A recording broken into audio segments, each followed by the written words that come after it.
गरीब औरत राशन का डब्बा लेकर घर पहुंची, नकाब उतारा और खाना पकाने की तैयारी करने लगी।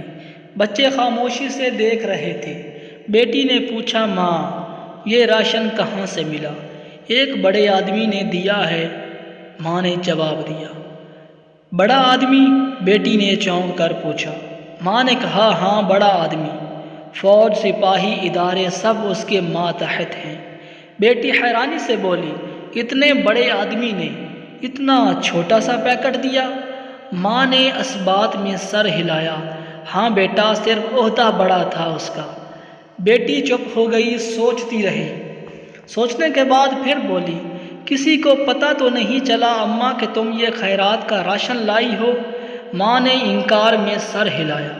नहीं, मैंने नकाब लगाया हुआ था, तस्वीर खींची तो मेरे पर्दे ने मेरा चेहरा छुपा लिया।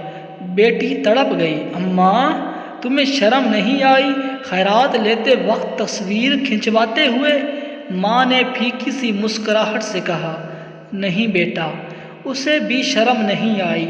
मैं तो नकाब में थी, लेकिन वो तो बेनकाब था। अल्लाह ताला से दुआ है कि अल्लाह ताला हम सब पर रहम फरमाए। अगर मेरी किसी बात या अमल से किसी भाई या दोस्त को कुछ नागवार गुजरा हो तो इनसे निहायत अदब व एहतराम से मैं मुआज़रत करता हूँ, और मेहरबानी फरमा कर चैनल को सब्सक्राइब कर दें।